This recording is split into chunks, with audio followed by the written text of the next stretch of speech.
God bless. Good day, dear friends. We're going to get right into it. We're starting Leviticus today. Here we go. Here we go. Then the Lord called to Moses and spoke to him from the tent of meeting, saying, Speak to the Israelites, and tell them, When any of you brings an offering to the Lord, you may bring as your offering an animal from the herd or the flock. If one's offering is a burnt offering from the herd, he is to present an unblemished male. He must bring it to the entrance to the tent of meeting for its acceptance before the Lord. He is to lay his hand on the head of the burnt offering, so it can be accepted on his behalf to make atonement for him. And he shall slaughter the young bull before the Lord, and Aaron's sons the priests are to present the blood and sprinkle it on all sides of the altar at the entrance to the tent of meeting. Next he is to skin the burnt offering and cut it into pieces. The sons of Aaron the priest shall put a fire on the altar and arrange wood on the fire.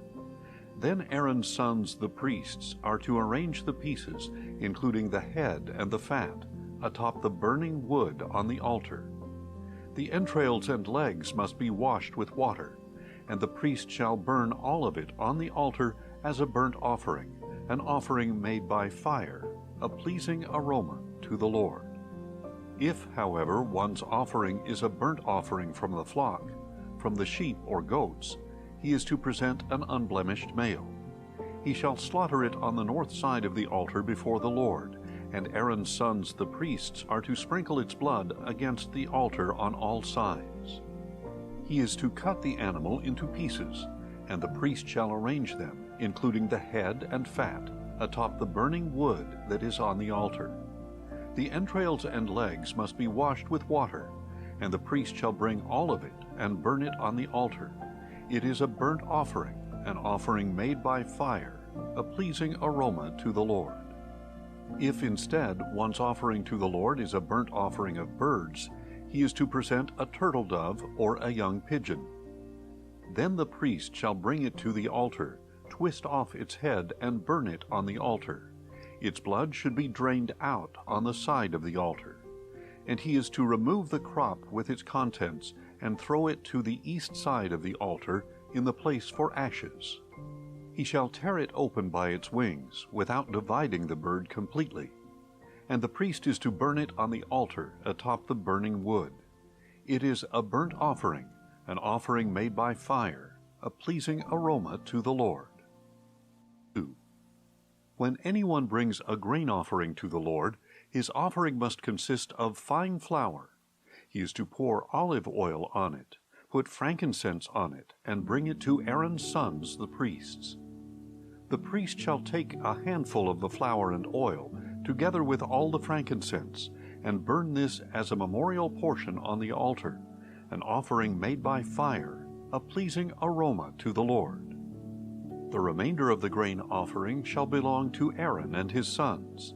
It is a most holy part of the offerings made by fire to the Lord. Now if you bring an offering of grain baked in an oven, it must consist of fine flour, either unleavened cakes mixed with oil or unleavened wafers coated with oil. If your offering is a grain offering prepared on a griddle, it must be unleavened bread made of fine flour mixed with oil. Crumble it and pour oil on it. It is a grain offering. If your offering is a grain offering cooked in a pan, it must consist of fine flour with oil. When you bring to the Lord the grain offering made in any of these ways, it is to be presented to the priest, and he shall take it to the altar. The priest is to remove the memorial portion from the grain offering and burn it on the altar as an offering made by fire, a pleasing aroma to the Lord. But the remainder of the grain offering shall belong to Aaron and his sons. It is a most holy part of the offerings made by fire to the Lord. No grain offering that you present to the Lord may be made with leaven, for you are not to burn any leaven or honey as an offering made by fire to the Lord. You may bring them to the Lord as an offering of first fruits, but they are not to be offered on the altar as a pleasing aroma. And you shall season each of your grain offerings with salt. You must not leave the salt of the covenant of your God out of your grain offering. You are to add salt to each of your offerings. If you bring a grain offering of first fruits to the Lord, you shall offer crushed heads of new grain roasted on the fire. And you are to put oil and frankincense on it. It is a grain offering. The priest shall then burn the memorial portion of the crushed grain and the oil, together with all its frankincense, as an offering made by fire to the Lord. If one's offering is a peace offering, and he offers an animal from the herd, whether male or female, he must present it without blemish before the Lord. He is to lay his hand on the head of the offering, and slaughter it at the entrance to the tent of meeting. Then Aaron's sons, the priests, shall sprinkle the blood on all sides of the altar. From the peace offering he is to bring an offering made by fire to the Lord, the fat that covers the entrails, all the fat that is on them, both kidneys with the fat on them near the loins, and the lobe of the liver, which he is to remove with the kidneys. Then Aaron's sons are to burn it on the altar atop the burnt offering that is on the burning wood, as an offering made by fire, a pleasing aroma to the Lord. If, however, one's peace offering to the Lord is from the flock, he must present a male or female without blemish. If he is presenting a lamb for his offering, he must present it before the Lord. He is to lay his hand on the head of his offering and slaughter it in front of the tent of meeting. Then Aaron's sons shall sprinkle its blood on all sides of the altar. And from the peace offering he shall bring an offering made by fire to the Lord, consisting of its fat, the entire fat tail cut off close to the backbone, the fat that covers the entrails, all the fat that is on them, both kidneys with the fat on them near the loins, and the lobe of the liver, which he is to remove with the kidneys. Then the priest is to burn them on the altar as food, an offering made by fire to the Lord. If one's offering is a goat, he is to present it before the Lord. He must lay his hand on its head and slaughter it in front of the tent of meeting. Then Aaron's sons shall sprinkle its blood on all sides of the altar. And from his offering he shall present an offering made by fire to the Lord, the fat that covers the entrails, all the fat that is on them, both kidneys with the fat on them near the loins, and the lobe of the liver, which he is to remove with the kidneys. Then the priest is to burn the food on the altar as an offering made by fire, a pleasing aroma. All the fat is the Lord's. This is a permanent statute for the generations to come wherever you live. You must not eat any fat or any blood. Then the Lord said to Moses, "Tell the Israelites to do as follows with one who sins unintentionally against any of the Lord's commandments and does what is forbidden by them. If the anointed priest sins, bringing guilt on the people, he must bring to the Lord a young bull without blemish as a sin offering for the sin he has committed. He must bring the bull to the entrance to the tent of meeting before the Lord, lay his hand on the bull's head, and slaughter it before the Lord. Then the anointed priest shall take some of the bull's blood and bring it into the tent of meeting. The priest is to dip his finger in the blood and sprinkle some of it 7 times before the Lord in front of the veil of the sanctuary. The priest must then put some of the blood on the horns of the altar of fragrant incense that is before the Lord in the tent of meeting. And he is to pour out the rest of the bull's blood at the base of the altar of burnt offering at the entrance to the tent of meeting. Then he shall remove all the fat from the bull of the sin offering, the fat that covers the entrails, all the fat that is on them, both kidneys with the fat on them near the loins, and the lobe of the liver, which he is to remove with the kidneys, just as the fat is removed from the ox of the peace offering. Then the priest shall burn them on the altar of burnt offering. But the hide of the bull and all its flesh, with its head and legs and its entrails and dung, all the rest of the bull, he must take outside the camp to a ceremonially clean place where the ashes are poured out, and there he must burn it on a wood fire on the ash heap. Now if the whole congregation of Israel strays unintentionally, and the matter escapes the notice of the assembly, so that they violate any of the Lord's commandments and incur guilt by doing what is forbidden, when they become aware of the sin they have committed, then the assembly must bring a young bull as a sin offering and present it before the tent of meeting. The elders of the congregation are to lay their hands on the bull's head before the Lord, and it shall be slaughtered before the Lord. Then the anointed priest is to bring some of the bull's blood into the tent of meeting, and he is to dip his finger in the blood and sprinkle it 7 times before the Lord in front of the veil. He is also to put some of the blood on the horns of the altar that is before the Lord in the tent of meeting, and he must pour out the rest of the blood at the base of the altar of burnt offering, at the entrance to the tent of meeting. And he is to remove all the fat from it, and burn it on the altar. He shall offer this bull just as he did the bull for the sin offering. In this way the priest will make atonement on their behalf, and they will be forgiven. Then he is to take the bull outside the camp and burn it, just as he burned the first bull. It is the sin offering for the assembly. When a leader sins unintentionally and does what is prohibited by any of the commandments of the Lord his God, he incurs guilt.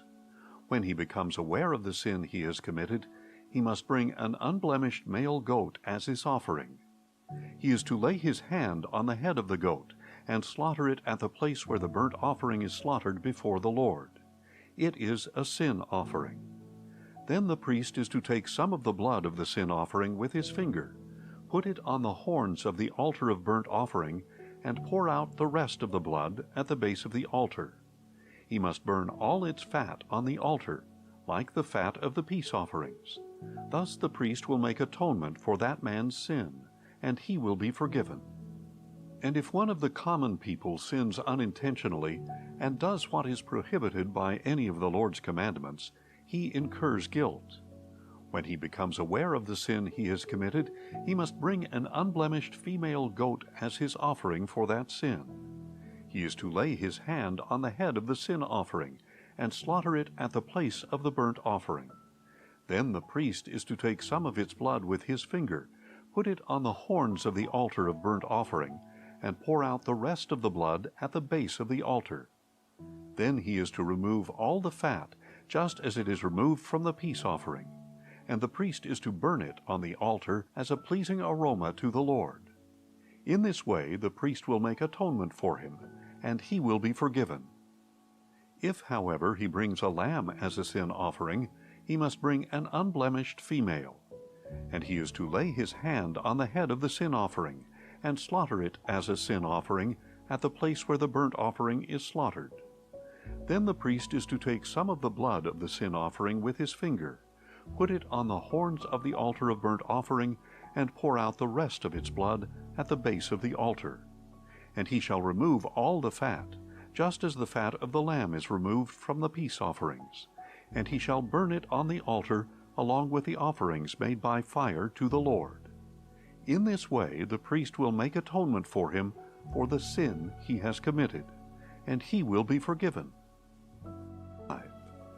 If someone sins by failing to testify when he hears a public charge about something he has witnessed, whether he has seen it or learned of it, he shall bear the iniquity. Or if a person touches anything unclean, whether the carcass of any unclean wild animal or livestock or crawling creature, even if he is unaware of it, he is unclean and guilty. Or if he touches human uncleanness, anything by which one becomes unclean, even if he is unaware of it, when he realizes it, he is guilty. Or if someone swears thoughtlessly with his lips to do anything, good or evil, in whatever matter a man may rashly pronounce an oath, even if he is unaware of it, when he realizes it, he is guilty in the matter. If someone incurs guilt in one of these ways, he must confess the sin he has committed, and he must bring his guilt offering to the Lord for the sin he has committed, a female lamb or goat from the flock as a sin offering, and the priest will make atonement for him concerning his sin. If, however, he cannot afford a lamb, he may bring to the Lord as restitution for his sin 2 turtle doves or 2 young pigeons, one as a sin offering and the other as a burnt offering. He is to bring them to the priest, who shall first present the one for the sin offering. He is to twist its head at the front of its neck without severing it. All right, dear friends, there we go. If you're watching, whenever you're watching, I apologize that it's dark. This light that I have is it's just such garbage. Like, I just don't get when it works and it doesn't work. And now it looks extremely dim, even though the brightness is all the way up. Whatever. But yeah, something messed up over here.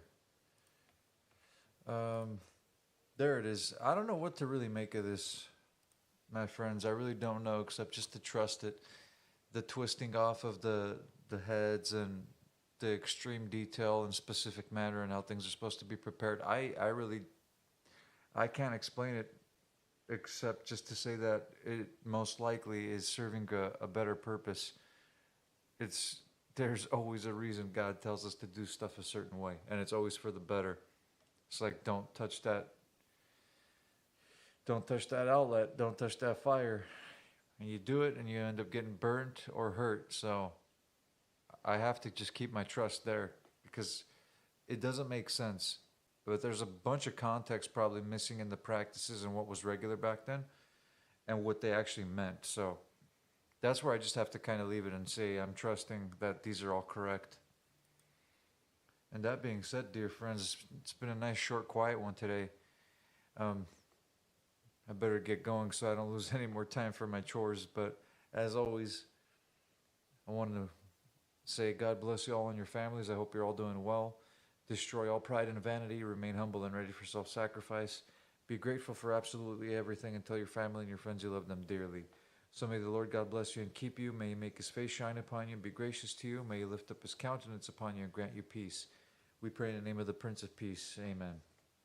God bless, dear friends. Until God willing, tomorrow around the same time when I will probably break my fast.